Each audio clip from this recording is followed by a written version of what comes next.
vous allez bien? Oui, ça va très bien, merci beaucoup. C'est toujours une joie de venir louer le Seigneur avec mes frères et les sœurs. Ça fait toujours plaisir. J'aimerais remercier notre sœur Wendy Kouni pour l'enseignement qu'elle nous a donné sur le fait de sortir de l'indifférence.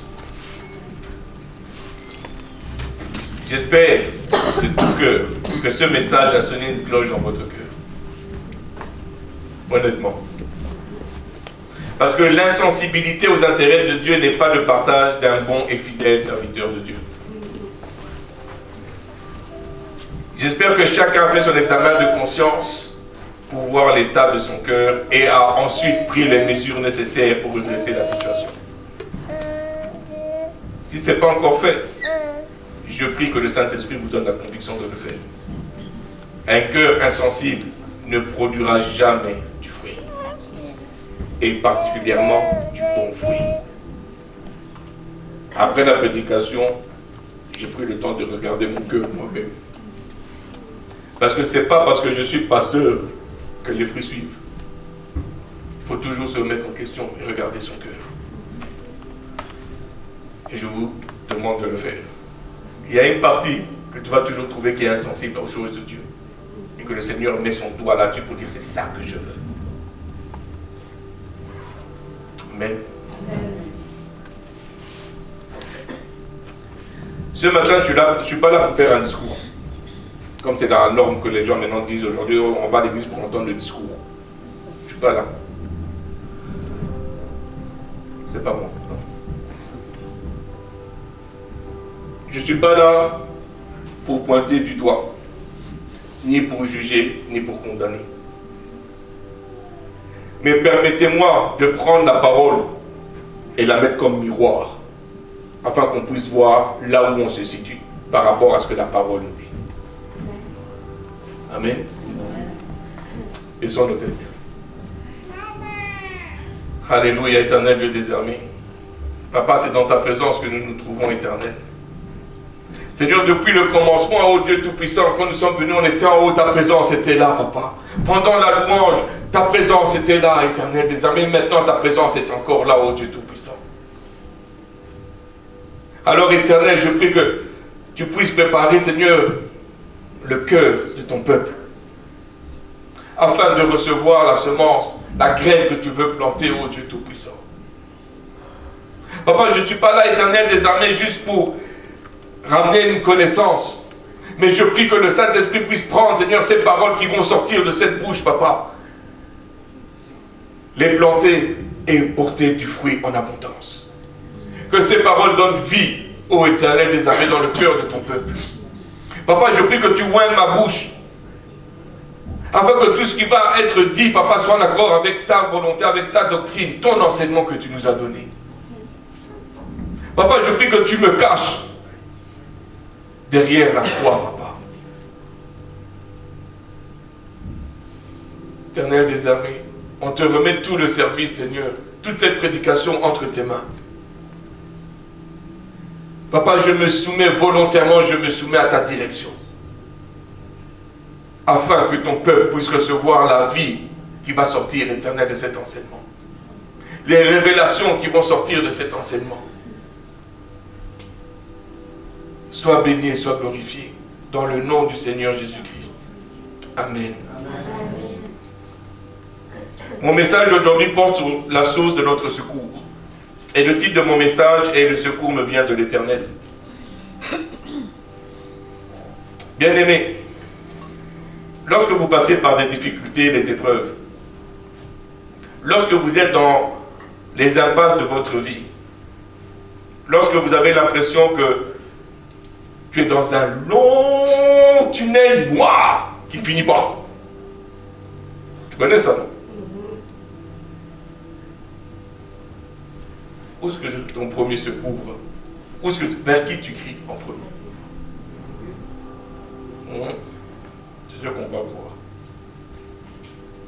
Vers qui ou quoi tu lèves les yeux? Qui vous appelez au secours?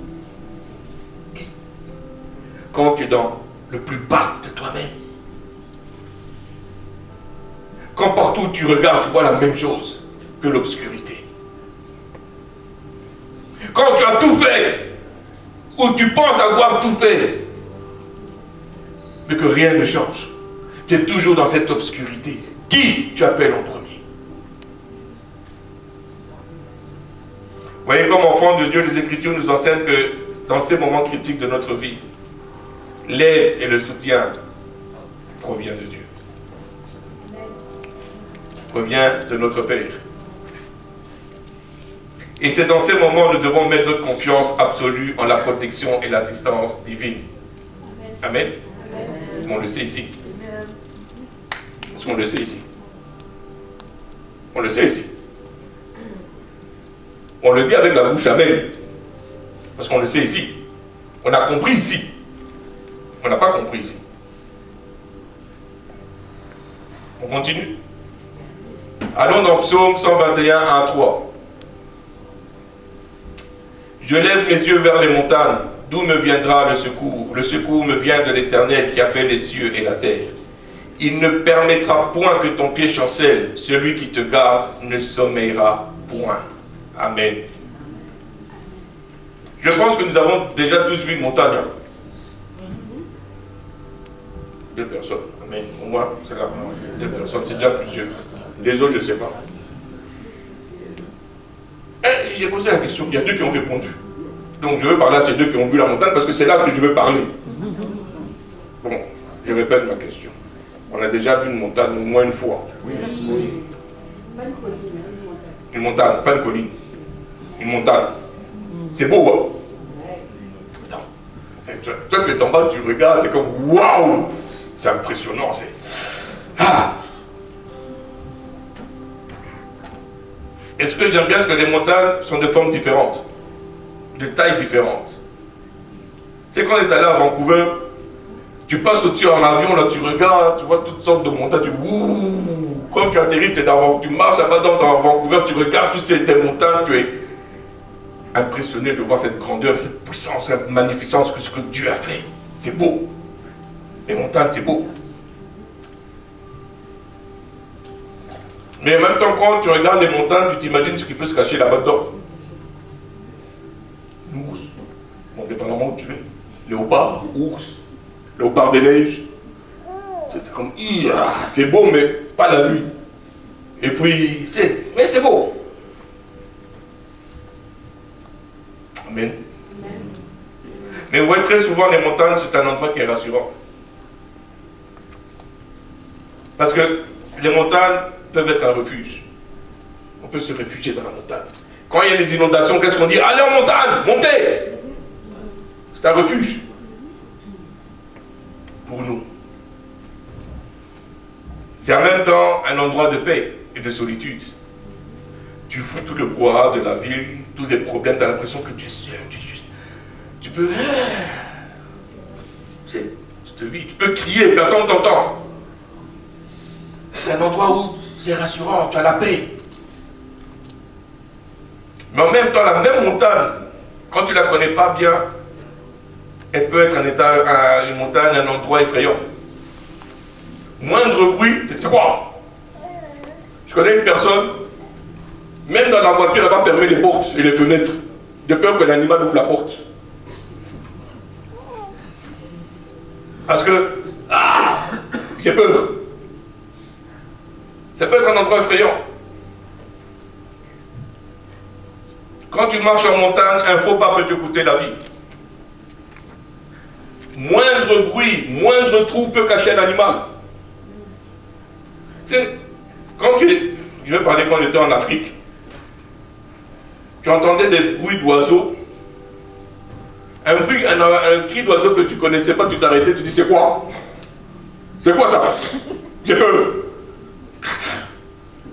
C'est juste un pigeon vert. Tu le vois passer, tu vas, oh!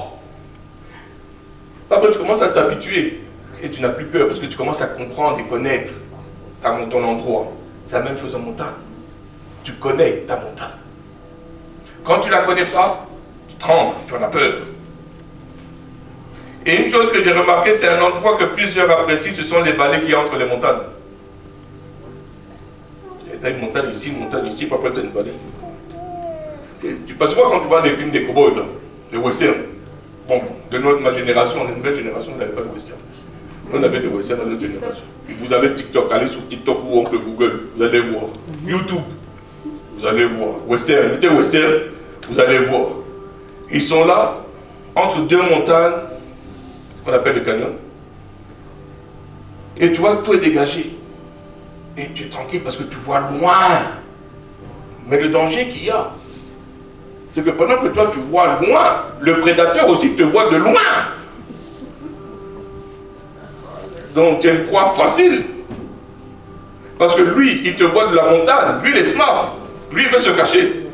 Toi, tu veux être en bas. Parce que c'est dégagé. C'est beau. Donc ça peut être un endroit effrayant aussi. Vous êtes avec moi? Oui. Maintenant, pour revenir à notre ami David. David connaissait très bien les montagnes. Parce qu'elles avaient été utiles pour lui. À maintes reprises, David s'est réfugié lorsque Saül et ses ennemis voulaient à sa vie. Voulaient le tuer. Il est allé se réfugier là-bas. Il connaissait à fond ces montagnes-là. C'est à partir de ces montagnes que David pouvait voir et espionner ses ennemis et défaire leurs stratèges. Parce qu'il était en haut, il voyait. Donc, vous voyez que la montagne, c'est bien. Il dit, mais pasteur, tu vas où avec ça? C'est là où je m'en vais. Même lui l'a compris. Tu vois.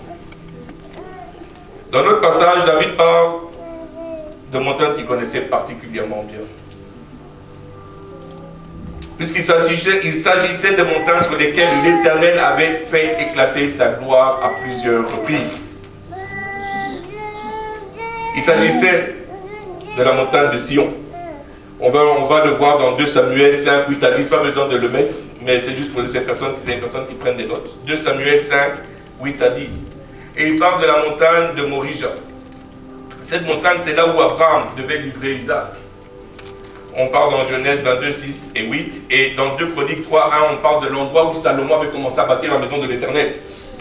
Il connaissait bien ces montagnes-là. Parce que la gloire de l'Éternel avait éclaté à maintes reprises. Mais David regarde les montagnes et dit, je lève les yeux vers les montagnes. Je lève les yeux vers les montagnes où ta gloire a déjà éclaté. Je peux lever mes yeux, ô Éternel, je lève mes yeux. Là où tu t'es déjà manifesté glorieusement sur ces montagnes-là. Je lève mes yeux là-bas. Mais ce que j'aime bien, c'est qu'il y a 3 bonnes suspensions après. Un moment de pause. Amen. David fait une pause. Et il se pose la question. Est-ce que réellement mon secours me vient de ces montagnes-là? Où sa gloire a déjà éclaté? Est-ce que réellement je peux m'appuyer sur ces montagnes où sa gloire s'est déjà manifestée? Est-ce que je veux? Mais est-ce que David pouvait? Il connaissait ce recoin par cœur. Ça a sauvé la vie à maintes reprises. Il a pu défaire les stratégies de ses ennemis. La gloire de l'Éternel s'est manifestée. Mais pose quand même la question. Bien-aimé, j'aimerais que ce matin, on puisse se poser la même question que David. D'où me vient le secours? Je peux vous demander quelque chose. Il ne faut pas faire le spirituel. Soyons honnêtes avec Dieu. Quand tu poses la question, réponds toi-même à la question. D'où me vient le secours? Il ne faut pas dire, mon secours me vient de Dieu, lorsque tu sais que ce n'est pas vrai. Soyons honnêtes. D'où me vient le secours? En premier, quand tu passes par des problèmes, tu vas et tu cours où? Dans ta tête, dans ton cœur, dans l'autre, ou d'abord en Dieu? D'où me vient le secours? Pose-toi la question. 9, 1, 1.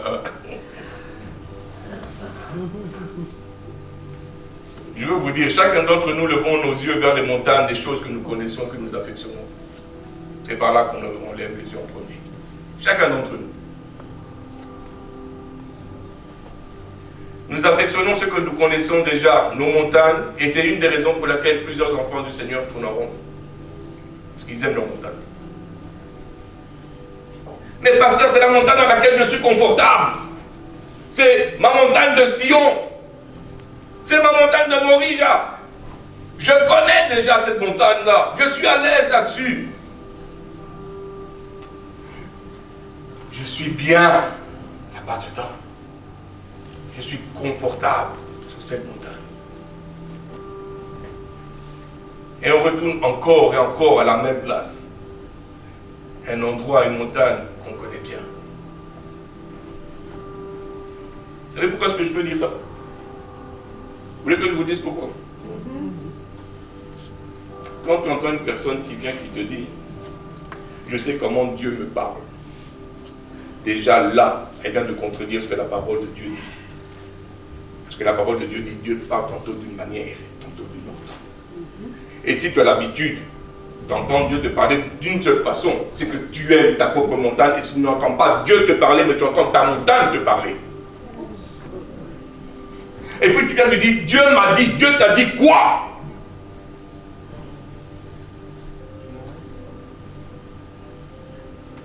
Vous savez que chaque fois qu'on dit Dieu m'a dit, on donne la même autorité que la parole de Dieu dans la Bible. Est-ce qu'on est conscient de ça? Ça veut dire que ça doit arriver.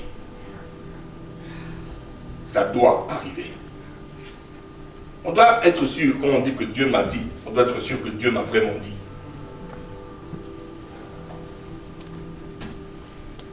Amen. Vous êtes avec moi? Vous m'appréciez toujours? Oui. On a toujours le choix. On aime et on raffole lever les yeux sur la chaîne de montagne qu'il y a dans notre vie, n'est-ce pas? On aime ça. Aïe. Vous étiez d'accord avec moi que les montagnes c'était beau, non? Ouais, là maintenant vous ne me répondez pas? Non, une personne. On aime lever les yeux vers les chaînes de montagne qu'il y a dans notre vie. Amen. Voilà. Maintenant, laissez-moi vous dire la chaîne de montagne, qu'est-ce qu'elle comporte? Elle comporte la montagne de la connaissance, la montagne de nos pensées, la montagne de nos traditions, la montagne de nos cultures, la montagne de nos origines, la montagne de la famille consanguine. Une des grandes montagnes, écoutez-moi bien, une des grandes montagnes est la montagne de nos émotions. On aime entretenir. Ce que je ressens, c'est ça. Et je vais agir en fonction de ce que je ressens. Ouch. La montagne de la douleur, la montagne de la rancune, la montagne du non-pardon, la montagne de la peur. Et toutes ces chaînes de montagnes nous amènent à la plus haute des montagnes, qui est la montagne de l'orgueil. Quand tu as tout ça, tu es en train d'entretenir ton orgueil. Et que personne vienne me dire, moi je ne suis pas orgueilleux. Parce que c'est ça l'orgueil. Et c'est ça qu'on magnifie, c'est ça qu'on idolâtrise. C'est ça qu'on idolâtre. Pas idolâtrise, d'idolâtre. C'est toi qui m'as compris. Non, c'est fou. Maintenant je sais plus où je suis, tu vois. C'est la montagne qu'on idolâtre. L'orgueil. C'est je suis. C'est comme ça que tu es. Non, non, c'est comme ça que tu es. J'entends ça souvent. Moi, c'est comme ça. Avant, moi, je le disais aussi. Hein. C'est comme ça que je suis. Regarde. Et la phrase que j'aimais répéter, on ne redresse pas un vieil arbre. Et je me suis rendu compte que si Jésus est comme moi, on est mal barre. Donc ça veut dire que ce n'est pas comme ça que je suis, parce que je suis appelé à ressembler à Jésus. Amen. Donc, je dois continuer de grandir.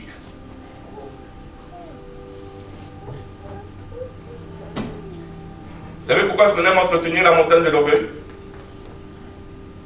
Parce que c'est de là que nous faisons notre identité. Notre identité n'est plus dans la personne de Christ, mais dans mon orgueil. C'est ça ma fierté. Quand j'entends des personnes, je parle avec certaines personnes, on me dit, ah, faut pas oublier, nous sommes des bantous. Je dis, et puis, ça change quoi? On est bantous, et puis, moi je suis plus bantou, moi je suis chrétien. Oh, nous les Congolais, non, je ne suis plus Congolais, moi je suis chrétien. Oui, mais au Canada, non, on n'est plus au Canada, on est chrétien. Amen. On est chrétien. Est-ce qu'on peut prendre cette identité-là?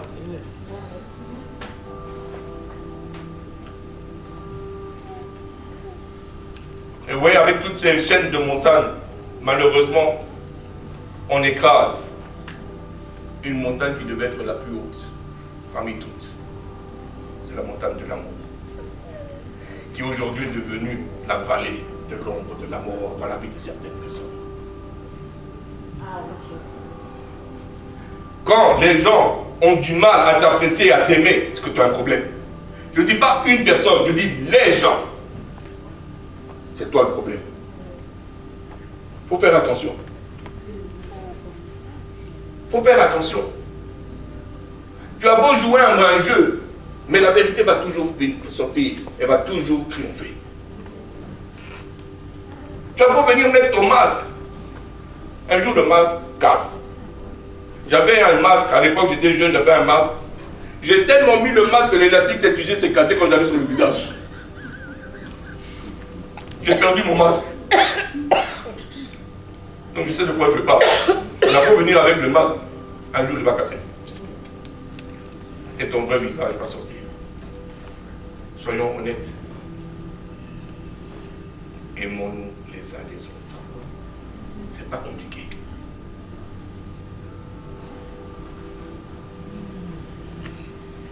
En fait, on va me dire, pasteur, mais non, on s'aime. Oui, on s'aime dans notre tête. Et avec notre tête. Et pas avec le cœur. On s'apprécie. Je vais vous le donner. Mais on ne s'aime pas. Ou on s'aime peu. Mais on s'apprécie beaucoup. Je vais apprécier Tantine Wanikouni parce que je m'entends avec elle. Mais le jour où elle me fait quelque chose, je ne l'apprécie plus. Mais pendant que je l'apprécie, je dis, je t'aime, ma soeur. Faut pas.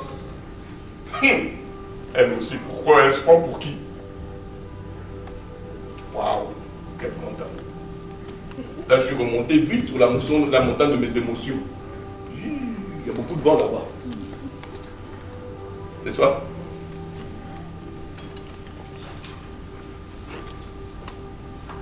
Une autre montagne extrêmement haute de nos jours, surtout parmi les enfants du Seigneur, est celle de la connaissance au sujet de Dieu, sans pour autant connaître Dieu.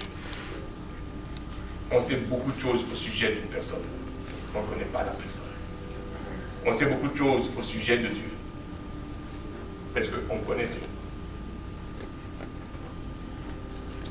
On n'a aucune révélation. Ce sont des personnes qui ont changé l'humilité de l'esprit enseignant pour prendre la tête enflée de la connaissance. Ce sont des personnes qui parlent bien, connaissent le langage chrétien, mais à l'intérieur, elles sont vides. Il n'y a pas de vie. Une cymbale qui résonne. Elle fait beaucoup de bruit, mais il n'y a rien. Ce sont des personnes qui vont citer des versets ici et là. Et la beauté qu'il y a, parce que ce sont ces mêmes personnes qui ont cité ces versets qui n'obéissent pas à ces versets-là que eux-mêmes ont cités de leur bouche.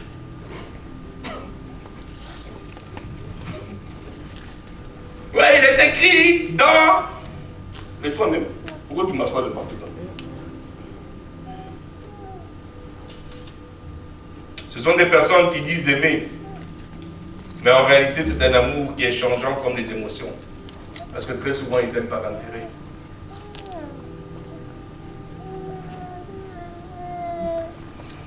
J'observais pendant un temps, j'observais la nature humaine, j'observais ma propre vie. Et je me suis rendu compte que les gens voulaient savoir à propos de moi, mais ne voulaient pas me connaître moi.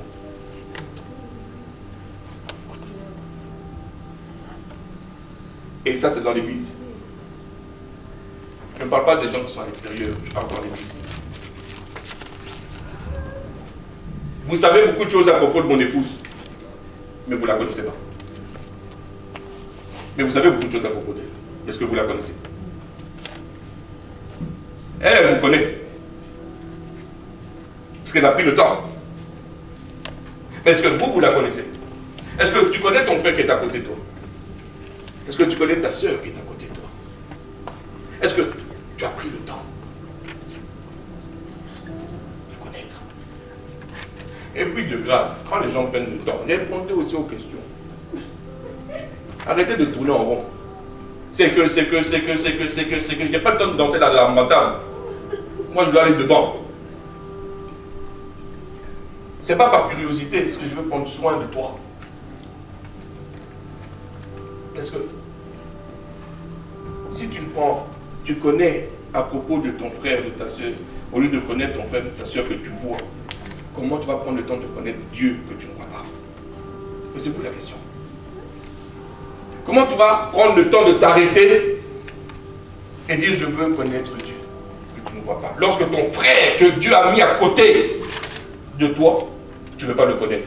Tu connais à son sujet, mais tu ne veux pas le connaître. Posez-vous la question.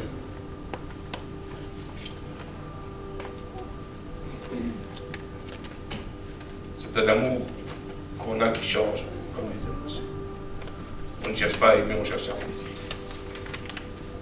C'est juste ça.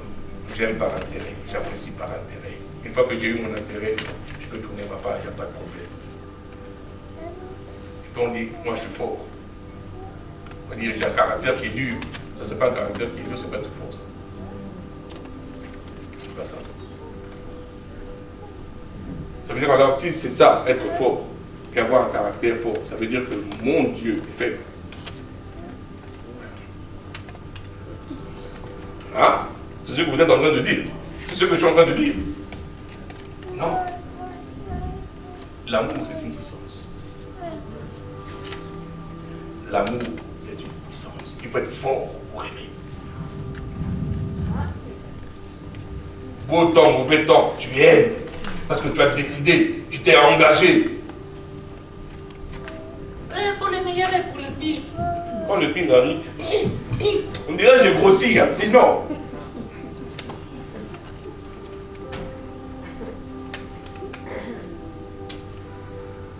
Ah, Seigneur Jésus-Christ. Oui, bien aimé, sur ces montagnes que je vais citer, on se tient et qu'on attend notre secours. Elles sont hautes, elles sont imposantes, on les connaît bien, parce que ça fait plusieurs années que nous avons sillonné ces mêmes montagnes. On a même aidé à bâtir là-dessus. On est confortable sur ces montagnes. On attend que notre secours vienne. Combien de personnes n'ont pas passé des nuits blanches pour un problème? Ah!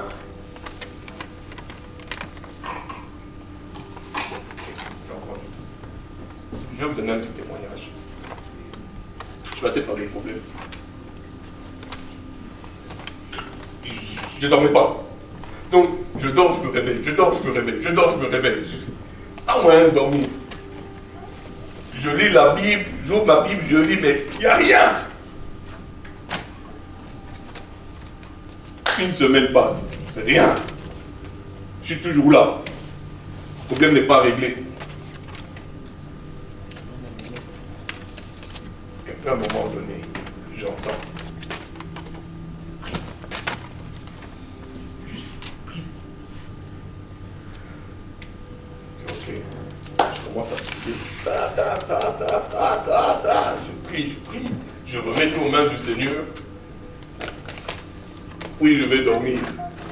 Cette nuit-là, j'ai bien dormi. Je me réveille le lendemain matin frais. Et puis je passe, comme par hasard, je me ressouviens encore de mon problème. et j'entends dépose, ne prends pas. C'est comme, je me bats. Non, c'est plus mon problème, je l'ai remis aux mains du Seigneur, c'est plus mon problème, je l'ai remis aux mains du Seigneur, c'est plus mon problème, je l'ai remis aux mains du Seigneur, au nom de Jésus, moi je suis clean, c'est plus mon problème, je ne veux plus rien, c'est fini. Toute la journée c'est le combat. Tiens, non, tiens, non, tiens, non. Le lendemain, mon problème était réglé. Amen. Je n'ai rien fait. Le problème était réglé. Amen. C'est pas arrivé une fois, c'est arrivé à plusieurs reprises. Le problème était réglé. Bien aimé, des fois, il faut savoir quitter les montagnes qu'on a. Parce que là-bas, il n'y a rien. Est-ce que j'ai remarqué, ce qu'on lit beaucoup de livres qui parlent de Dieu, n'est-ce pas? De ce que Dieu a fait. Les grandes choses que Dieu a fait, a réalisées. Mais le livre, la Bible, qui nous donne l'occasion de connaître Dieu, passe en second plan. C'est bon. Tu peux prendre ta Bible, si tu dis, ok. Je donne toujours l'exemple. Le livre de Marc, en 1 heure, tu le termines. Le livre de Marc. 1 heure, tu as terminé le livre de Marc. Facile à lire. 1 heure. Tu as fini. Ah, mais c'est long, hein. Parce qu'il faut cuisiner, il faut. Je te mets ton émission préférée. 1 heure. Tu vas oublier qu'il faut cuisiner.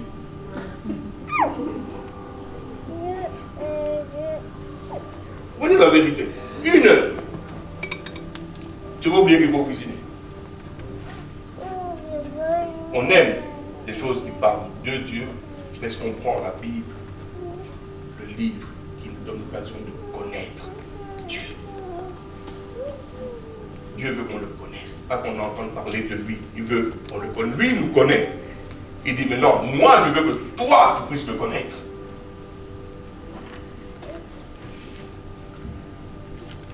Mais on valorise la connaissance au sujet de la personne plutôt que de la personne elle-même. Mais vous voyez, cette montagne de la connaissance était déjà bien ancrée à l'époque de Paul. Allons dans Romains 1,28. J'ai pris selon la parole vivante. Il dit, s'efforcer de connaître Dieu leur a paru inutile. Et même, ils n'ont pas cru nécessaire de garder intacte la notion de Dieu qu'ils possédaient pourtant. C'est pourquoi Dieu les a abandonnés à leurs pensées futiles. Il les a livrés à leurs pensées faussées et à l'empire de leur instinct corrompu, les laissant commettre des infamies que leur esprit obnubilé imaginait et que leur sens pervers réclamait. Amen. La connaissance n'est pas un signe d'avoir un esprit enseignant bien-aimé, mais c'est l'obéissance qui donne un esprit enseignant. Ce n'est pas parce que tu connais beaucoup que tu as un esprit enseignant. On base notre relation avec Dieu sur la connaissance et non plus sur l'amour et l'obéissance à sa parole. Nous avons mémorisé des versets, nous connaissons plusieurs passages de la parole, mais on n'obéit pas à ces passages que nous avons mémorisés à la parole de Dieu. Nous sommes confortables sur le sommet de nos montagnes que nous connaissons. Et on tourne en rond encore et toujours, attendant le secours. Et on fait la même chose, année après année, on tourne. Et il n'y a pas de secours. On refait le même cercle, encore. On n'a pas voulu changer. Parce qu'on n'oubliez pas, on est orgueilleux. On n'a pas voulu changer. Parce que ça sera un signe d'humilité. Si je change, mais je ne veux pas changer. Et je tourne encore. Et encore, pendant des années. Et qu'est-ce qui se passe à la fin? Je commence à me refroidir. Parce que Dieu ne me répond pas. Ou je pense que Dieu ne me répond pas. Et je commence à perdre la foi. Et alors David s'arrête après les 3 points de suspension. Et puis il pose la question. D'où me viendra le secours? Si ce n'est pas de ces montagnes, de Sion de Moïse, où toi, Éternel, tu as fait éclater ta gloire. Si mon secours ne vient pas de là, D'où va venir le secours alors? D'où? On ne s'est même pas arrivé jusque-là. On est resté encore sur nos montagnes. Parce qu'on est confortable là-dedans. On n'est pas allé d'où va venir le secours. Non, on n'est pas allé jusque-là. Oui, David s'est rendu compte que toutes ces montagnes ne peuvent pas le secourir. Même si c'était des montagnes où l'Éternel avait fait éclater sa gloire, le secours ne pouvait pas venir de ces montagnes-là. Ce n'était pas possible. Impossible. Pourtant, il connaissait bien ces montagnes. Ce sont des montagnes qu'il avait protégées pendant des attaques et ainsi de suite. Mais il savait que le secours ne pouvait pas venir de ces montagnes-là. Et il regarde le ciel au-dessus des montagnes. Et il voit une montagne plus haute que les autres montagnes. Il regarde et il voit la montagne de l'Éternel. Et il sait que le secours me vient de l'Éternel. Mais vous voyez, il y a quelque chose qu'on n'a pas compris. C'est que tant et aussi longtemps que tu restes sur tes montagnes, tu ne pourras jamais aller sur la montagne de l'Éternel. Parce que tu es encore orgueilleux. Tu es encore rempli de toi. Tu as encore trop de vie en toi. Ça prend de descendre de ta montagne pour monter sur la montagne de l'Éternel. Et tant et aussi longtemps que tu restes sur ta montagne, regardez, il n'y a pas de pont entre ta montagne et la montagne de l'Éternel. Il n'y a pas de pont. Il n'y a pas de pont. Ça coûtait la vie de son fils. Et il n'y a pas de raccourci. Tout le monde doit passer par le même chemin. Descends de ta montagne. Humilie-toi devant ton Seigneur. Descends parce que tu as besoin de lui. Et lui va t'élever. Parce qu'en montant sur sa montagne, il t'élève. Tu ne pourras jamais t'élever seul. Allez, on parle entre nous là. J'essaie de m'élever seul là. Les barres que j'ai reçues, chaque fois que j'essaie de me lever, je me rabaisse en fait. Pour moi, j'étais levé, mais pour les autres, j'étais rabaissé. Il a fallu que je descende de ma montagne pour monter sur la montagne de l'Éternel. Pour comprendre et saisir que tout ça n'est rien. Ce dont tu as besoin, c'est l'Éternel. Amen. Allons dans le psaume 24, 3. Il vient dire, qui pourra monter à la montagne de l'Éternel? Qui s'élèvera jusqu'à son lieu saint? Qui va monter sur la montagne de l'Éternel? Est-ce qu'il y a une personne parmi nous aussi qui va monter sur la montagne de l'Éternel ce matin? Pas demain, aujourd'hui. Qui va monter sur la montagne de l'Éternel? Qui va être assez fort pour dire je descends de ma montagne pour aller sur la montagne de l'Éternel? Qui va être assez courageux pour dire Seigneur, je te fais confiance.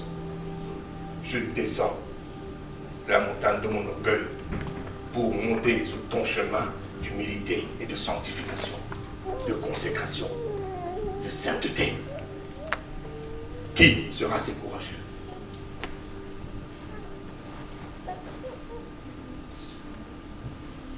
David avait compris que le seul qui pouvait le secourir était l'Éternel. C'est pour ça qu'il dit dans le passage, dans le verset 2 de notre passage, le secours me vient de l'Éternel qui a fait les cieux et la terre.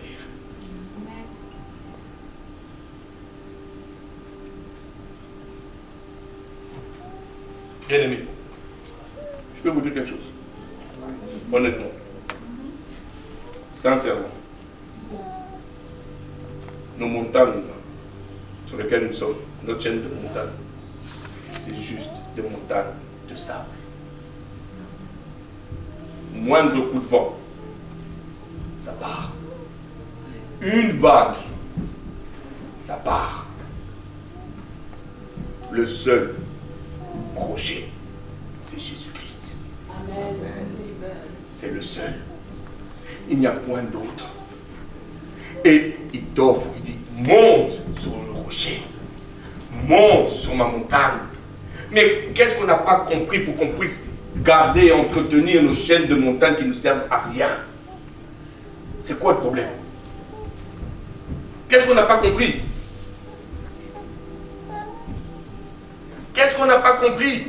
La Bible nous dit, il résiste aux orgueilleux, mais fait grâce aux hommes. On le sait ici, mais on ne le sait pas ici, parce que si on le savait dans notre cœur, on serait tous en train de marcher dans l'humilité. Chacun d'entre nous.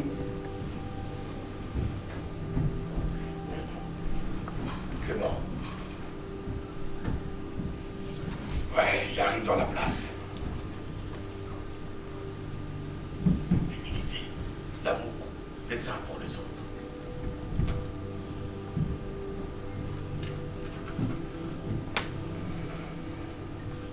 Et une autre chose qu'on n'a pas saisie, c'est que les montagnes qui se trouvent dans nos vies sont là pour que nous puissions apprendre à dépendre de Dieu. À nous rapprocher de Dieu. Parce qu'aucune de ces montagnes ne peut venir à notre secours. Aucune ne peut se comparer à la montagne de l'Éternel. Je vous dis ça parce que je suis en train de passer par là. Je suis passé par là, je continue de passer par là. Ça demande juste que tu dises oui. Juste ça. Pour être là où je suis aujourd'hui, j'ai dû dire oui. J'ai dû descendre. Ça m'a coûté. Mais ça vaut la peine. Ça vaut la peine. Je ne suis pas au-dessus.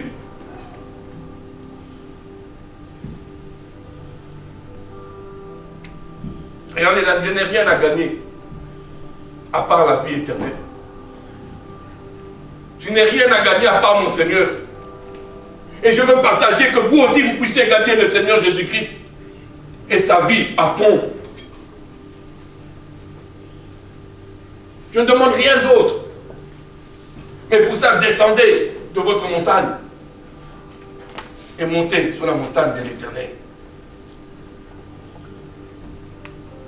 Parce que cette montagne, elle est accessible à tous ceux qui le désirent. Elle est accessible à tous ceux qui veulent marcher proche de Dieu. Tu n'as pas besoin d'avoir de longues études. Tu n'as pas besoin d'avoir un standing de vie. Tu n'as besoin de rien à part ton cœur. C'est juste ça qui te demande. Est-ce que tu es prêt à lui donner ton cœur? Est-ce que tu es prêt à lui obéir avec ton cœur? Seigneur te dit, viens comme tu es, monte sur la montagne et je vais te changer, je vais te transformer, je vais te secourir et te donner l'espoir. Aujourd'hui, nous sommes remplis de connaissances sur différents sujets, n'est-ce pas? Il suffit d'aller voir mon oncle Google ou ChatGPT. Il va te dévoiler tout ce dont tu as besoin. Il va même te donner des livres à gogo. Même si ce qu'il va te dire, ce n'est pas vrai, il va quand même te le donner. Vous savez ça? Je suis allé faire des recherches sur Google. Ce que Google m'a donné, j'ai réfléchi, j'attends. Je pense que c'est pas correct ça. Mensonge sur mensonge. C'est au 5e, 6e site de mes recherches que j'ai commencé à trouver que oui, bon là ça fait du sens. Faites attention.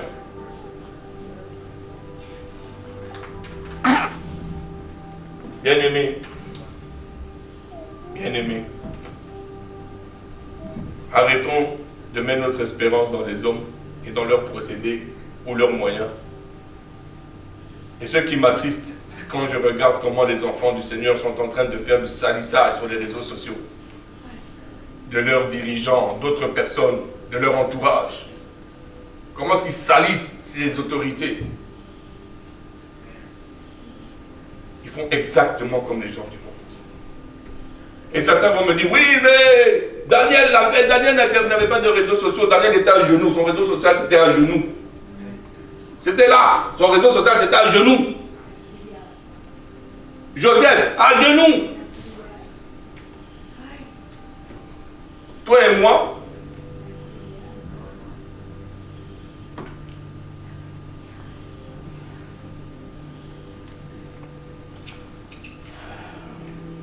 bien-aimés,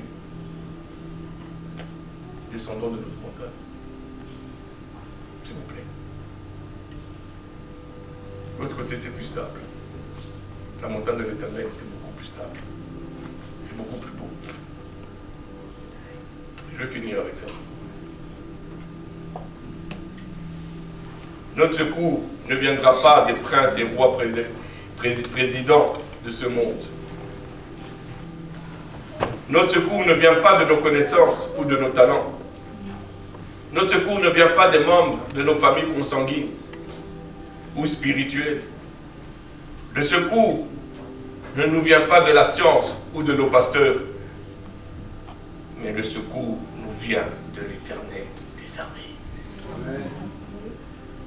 Qui a fait les cieux et la terre. Nous sommes prompts à dire Amen à cela, mais quand vient le temps de chercher du secours, il est la dernière personne vers qui on court. On cherche l'autre. Faire de l'Éternel ton refuge et ta forteresse, commence par avoir une relation avec lui.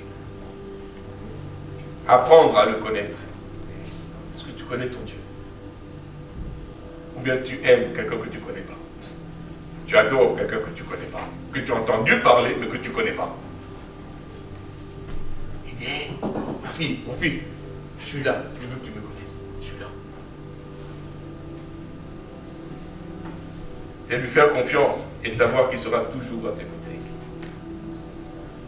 Il ne va pas être comme l'homme qui n'est là très souvent que pendant les bons moments de ta vie. On l'a vu avec notre Seigneur Jésus-Christ lorsqu'il est allé à la croix. Où se trouvaient ses disciples? Où se trouvaient ses disciples? Bien-aimés, l'Éternel est pour nous et non contre nous. Pour ceux qui lui feront confiance, ils pourront alors vivre la promesse de Jérémie 29, 11, qui dit « Car je connais les projets que j'ai formés à ton sujet, oracle de l'Éternel.